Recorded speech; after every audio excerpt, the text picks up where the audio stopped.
How's it going, boys and girls? I got a new deck profile for you today. This is Mr. Extra here, doing what I always do. This one is one that I actually was gonna upload a while back, but I feel like I needed to fine tune it some more. So I'll have a lot of suggestions depending if this is, because this is a very budget one. But I mean, if you have the I guess the sauce, then you can add the sauce. Alright, we're going to get into it today. This is a speedroid deck profile. So we're going to go ahead and elaborate with the main deck first. And for the main deck, we are going to start off with 2 speedroid card turbo, because he is a special summon from hand. He's free real estate all day long. Special summon from hand, banish from grave, juice up your speedroid monster by 800. Then we actually have 2 speedroid Takumborg. I probably butchered the shit out of that. It's okay though. We all make mistakes here. I actually run a 3rd card turbo, by the way. And this is a pure speedroid deck as well. So Takumborg's pretty good too. Special from hand as well.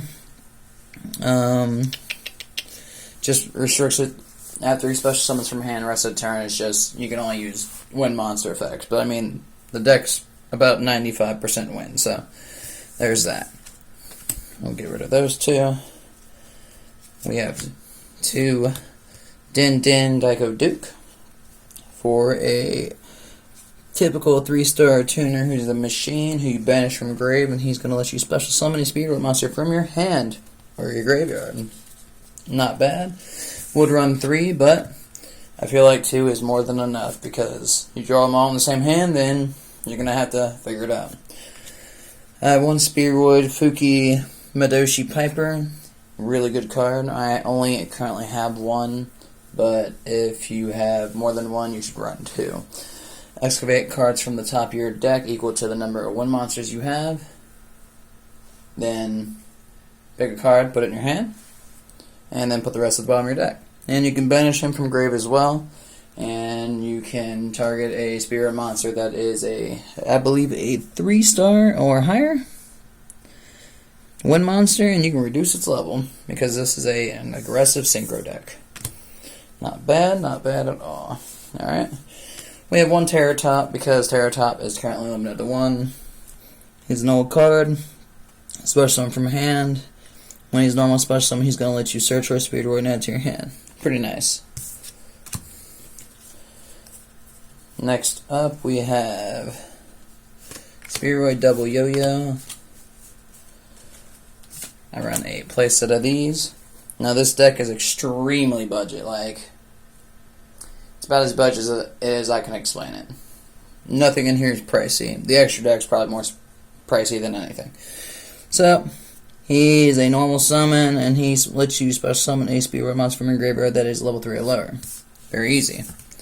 A lot of extenders for this deck. It's actually a pretty nice deck. Something I've been setting on the side for a while, kind of messing with.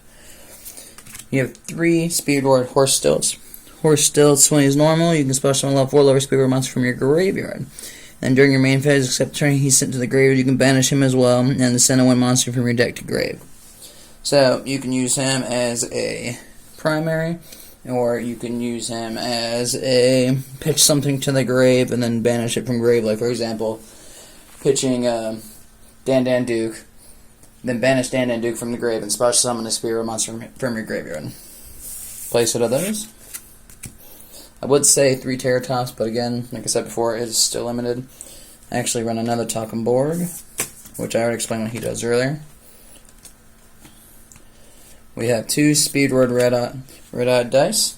What he does is, if he's normal or special and he is a tuner, he can basically do level manipulation with 1 other Speedroid card on the field.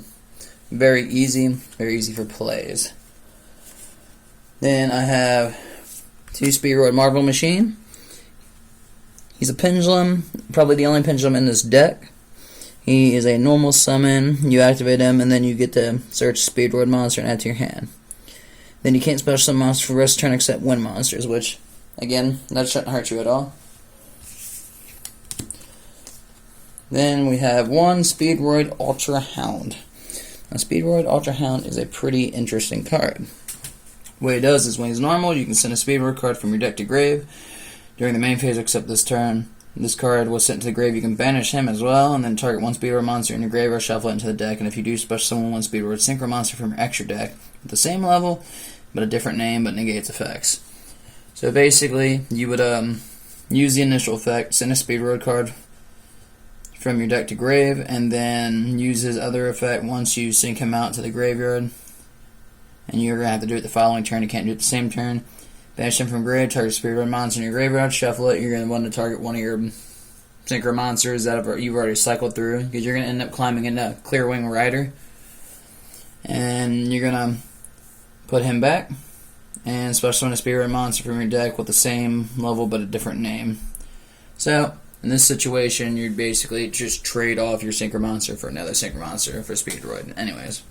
I only run one of him because I only have one. I'd run two, but personally I feel like one is fine with him. I would hate to draw three of him in an opening hand anyways.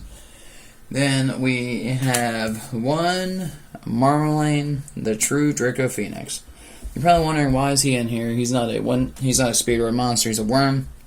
And basically he's just in here to be a pain. If he's in your hand, you can destroy two other cards in your hand or on the field. So basically, put stuff in your grave to do some banishing stuff, like with your Speedroid monsters. And if you do, you special summon this card, and if you do that, both destroyed monsters will win, which they're going to be. You're going to banish exactly 4 cards from the top of your opponent's deck, which is pretty cool. Like, quick first turn, hit 4 cards off your deck, depending on if you do it correctly. It works pretty well for me. If he's destroyed by a card effect, you can add one non-wind worm monster from your deck to your hand. You're not going to be able to do that, but he's mainly in here because he banishes stuff off the top of the deck, and it's very easy to special. And he can set up your plays. So, the hand traps for this deck includes, and I know it's not joyous, unfortunately. I don't have enough joyouses at the moment. We're going to go do 2 DD Crow just for some graveyard banishment, or you can sub DD Crow called by the grave. Alright. And then a playset of Ghost Ogre. And since Ghost Ogre has become relevant again, which is kind of cool, because before, Ghost Ogre was okay, not so much though, but it still destroys the card. That's like the purpose. And we're in a format right now where a lot of cards, cards have to resolve their effect and be on the field unless it more or less states otherwise. So it's more useful than it sounds. It just is more useful now than before. And then we run the Sea Turtle Kaiju just to try to deal with the big boys. Stuff that you can't just get rid of. We're going to move on to the spells. 1 Heritage of Light, just because if you do any type of pretty much extra deck summon minus link monsters. The monster is Ritual Fusion, summon or XYZ while monster with the same card. Ritual Fusion, summon or XYZ is on the field, you can draw a card. So basically, put it down on your opponent's turn, sync out on your turn, XYZ, whatever. But for this deck, it would have to be synchros. So it's kind of a floater, something that is just there to be there. You get potential draw out of it, but at the same time, you can cut it, and it's not going to change how this deck runs at all. We have Speedroid Scratch. This is a good card, right? So what it does is you send 1 Speedroid card from your hand to the graveyard and add 1 Speedroid card from your deck to your hand. So any of your Speedroid cards that you can throw in the grave and then banish, granted you haven't used their effect the same turn unless it's a specific Speedroid card, you can kind of play off that. Like say for example, banish Dan Duke from grave. Well, not banish, but say you draw 2 Dan Dukes. You use Speedroid Scratch, you throw 1 in the grave, you keep the other in your hand, and then you search for something else. And then you banish the 1 from grave, assuming you have a level 3 or lower Speedroid, and then special summon it to the field. Or you can use Dan Duke's graveyard effect when he gets banished, also special summon from the hand too. Speedroid Scratch is a pretty good card. We have 1 Speedroid Wheel. I would recommend 2 if you have it. Discard 1 card, roll a 6-sided dice, and special summon from your hand or deck 1 or 2 Speedroid monsters whose total level is equal to the result, but negate their effects. And if you do not special summon, you lose life points equal to the result by 500. So you just basically got to guarantee, if you're going strictly Speedroid, you're going to want 3 of these. That's really good. It's a quick speed. It is a quick speed spell card. It's actually very nice. It will get you out of a situation most of the time too, depending. It's something that's a little you know. We have 2 speedroid recovery to special summon a speedroid monster from your graveyard, and then during main phase of your following turn, not the same turn, you can banish this card from grave and then target 1 speedroid monster in your graveyard and add to your hand. It's actually busted. It's very good. You use it, and then the following turn, you add a card from your graveyard back to your hand. You can kind of reset up. It's pretty good. We got 2 speedroid lift. Speedroid lift is if you control exactly 1 tuner and another monster, special summon a level 4 or lower speedroid monster from your deck. Neither player can activate cards or effects when that monster is special summoned. So it is a quick speed. It gives protection to the monster that you're bringing out, and it pretty much will guarantee you get it out there. All right, so we're gonna put those aside. We're going to go to our traps real fast, and then the extra deck.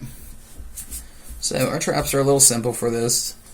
Nothing too flashy. We have 2 solemn strikes for disruption, right? We have a dimensional barrier to deal with specific situations, which will happen more often than not. It just doesn't work with link monsters, but we're in a format where, I mean, last couple of formats has been a really heavy extra deck. So it helps. Plus, whatever you call, if there's a card in the field, so say you call it Fusion, right? And you go Fusion, flip it over, use it, or flip it over, Dimensional Barrier, use it, and call Fusion. If there's a Fusion monster on the field, it's going to negate the effects of all monsters of the type you called until the turn is out. So it's pretty usable. We have 2 Speedroid Duplicate. Banish 1 monster from your graveyard and target 1 card your opponent controls, return it to the hand. So you can balance the targets though, unfortunately, so you're going to have to figure out around that, but you should be good depending on what you're going after. And then during your main phase of this card sent to the graveyard, you can target 1 level 2 or higher speedroid monster you control and reduce its level by 1. So level manipulation. And if you do, special summon this card as a normal monster machine tuner when level 1. This card is not treated as a trap. You can only use it once per duel. So I'm running 2 because chances are not going to use them both in the same duel. Worst case scenario, you can pitch 1 or you can sub 1 out. Then I run 1 Impediment of Revolution and 2 Liberty at Last. Now, I've never really seen anyone use this card, but it's kind of busted. So Impediment is a continuous trap. If another cards you control destroy a battle card effect, which is you give, that happens every turn, typically. It lets you add Liberty at Last from your deck or graveyard to your hand. At the start of the damage step of a single monster in battle as a monster, you can destroy your opponent's battling monster. So, guaranteed destroying the monster unless they're unaffected by card effects. This card's in the spell trap zone, would be destroyed by card effect. You can destroy 1 monster instead. 1 monster, period. So yours, theirs, it doesn't matter. Now what makes this interesting, and this is something I really like about this little combo, you don't want to run 3 Liberty at Last because Impediment is going to pull it from graveyard or deck, so it doesn't matter. It says, when a monster you control is destroyed by battle and sent to the graveyard, target 2 face-up monsters on the field, shuffle those into the deck. Again, targets, but it's still pretty good. You can catch someone on their setup with it, depending. You can go into battle and suicide one of your dudes in real quick just to send 2 cards. Because if you see it on the field, it says send. And target, shuffle those into the deck. Yeah, no. Thought it was send, but it's still a pretty good card. I've used it. You can use it offensively, defensively, whichever. Alright, so we're going to go ahead and elaborate the extra deck real fast. So for the extra deck, we're running a little bit of everything on this one. We are going with the standard Nightmare package. I don't have Cerberus, but I mean, this will work. Phoenix, Link 2. Most people know what Phoenix does by now.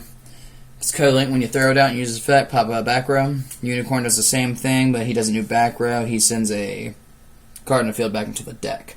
And then Griffin's going to let you grab a spell trap card in your graveyard and set it on the field. But you can't activate it until next turn. So Griffin's usually good to grab like Speed Lift, or if you want to grab Liberty at Last just to have it ready. Or if you want to grab your Speedroid Wheel, which in this situation I would grab Speed Lift or Speedroid Wheel. Because they're quick speed, is used on your opponent's turn, do some shit.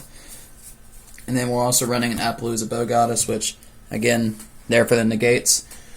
This deck is very easy to throw 4 or 5 monsters on the field on turn 1. And link climb up or sync out. It really just depends on what you want to do. And if you notice, Appaloosa is a win too. So if you get put in that situation where one of your speedroid monsters are locking you out from using monster effects unless they're win, Appaloosa is good to go, you know? Very good to go. Alright, so the rest are synchro monsters. I'll go with the speedroid ones first and then show you the random juice that I've been using. So here's what we got for you today. We have two high-speed roid kite drake. This card's pretty cool. Standard sync 8. It just requires a 1 machine tuner, but again, speedroid deck, so easy. And he can destroy all the cards on the field. And it says you can activate one of these effects. And you can either destroy cards on the field or negate the effects of all face-up monsters your opponent controls. And if this card in your possession is sent to the graveyard by an opponent's card, you can add a speedroid card from your deck to hand. So search, field destruction, or negating the effects of all face-up monsters your opponent controls. Pretty good. So we have two high-speed roid Chambara. Chambara is a typical Sync 5. He can make 2 attacks during each battle phase. On started battle phase, the damage step actually, he gains 200 attack, so he goes to 22. He's kind of weak, but you use him to climb into Kite Drake. If this card's sent to graveyard, you can target one of your banished speedroid cards out to your hand. So still search. You can sync out, get a banished card back to your hand, etc. And we have a high-speed roid Clairwing Rider. This is easily the best card in the deck right now. He requires a wind tuner and 1 non-tuner, 1 synchro, which again, wind tuner, easy. Non-tuner, 1 synchro, easy, right? And what he does is, if you have Clairwing Rider, 2. I would run 2. He's got an awesome effect. Once per turn during the main phase, you roll 6-sided dice. Shuffle wind monsters from your graveyard onto the deck, so you get to, like, cycle back and up to the result. Then you can destroy cards your opponent controls up to the number shuffled. You can destroy cards your opponent controls up to the number shuffled. It does not target. It's not targeting. It just says you can destroy cards.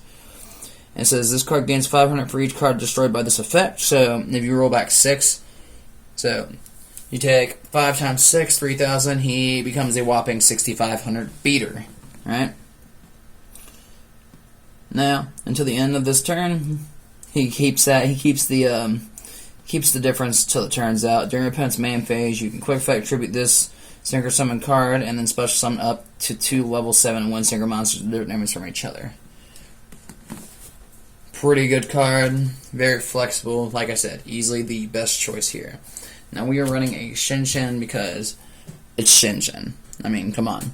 9-star, easy to bring out, wind monster, one that I can keep throwing out from grave. And this would be in the sense that I've used some of my Link monsters though, because it requires 2 different attributes with 2 different names, but still pretty easy to do. Or even your Kaiju or your hand traps being in the grave, you can easily make it to where you can throw out Shinshin a few times. But banishing, he's a Dark Law for the field. Fantastic. Then we have a Charge Warrior who is a Wind Synchro monster. If you know what he does, he's just going to let you draw a card. He's easy to get out as well. We run a Black Rose Dragon just for some field destruction, really. We run a Clairwing Fast Dragon. Very easy to get out. Has a quick effect where he can target face-up monster your opponent controls. That was special from the extra deck until the end of turn, changes attack to 0 and negate its effects. Awesome card. If this card in the monster zone is destroyed by battle or card effect, you can place it in the Pendulum Zone. You're not going to put it in the Pendulum Zone, though. Let's be honest here. Then we run 1 Cupid Pitch for scaling and level manipulation and being able to potentially do, if I'm not mistaken, this does burn damage too. It's not a bad card. You can sling around like the Horde is. Last but not least, we have a Crystal Wing Synchro Dragon, the boy. This man is really good. Just a standard 8, 3,000, 1 tuner, 1 non-tuner synchro monster. Again, easy. Especially with Cupid Pitch right there. You could take Cupid Pitch and then you can literally, because she is a tuner. Well, Cupid Pitch specifically wouldn't bring him out, but like it'd be easy to do. You just need like Chamber and then a 3 stars tuner. Very easy. Very, very easy. He negates effects, he gains attack, he destroys cards. with when he negates it. Other than that, that is about all I got for you guys. Hope you liked the video. I have more deck profiles coming. I am currently working on 2 different other pieces as we speak. I'm just trying to gather the rest of the stuff together for that. This right here I've had for a little bit. I just haven't had the time to do the video. But anyways, I hope you enjoyed this deck profile. There is more coming your way. I also, before I go, I do run a side deck for this too.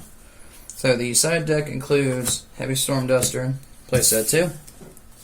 We run a Torrential for General Destruction, 1 more Solemn Strike because I already run 2 in here. So there's 4. Book of Moon just to be annoying, evenly matched, and that's really about it for right now. I will have more likely a more updated version, more competitive anyways. I'd still consider this a rogue deck, but if you go first and you can basically disrupt them the first turn, you're probably going to win, unless of course they nib you. Anyways, I hope you enjoyed the content. Like, comment, subscribe, and I'll see y'all next time.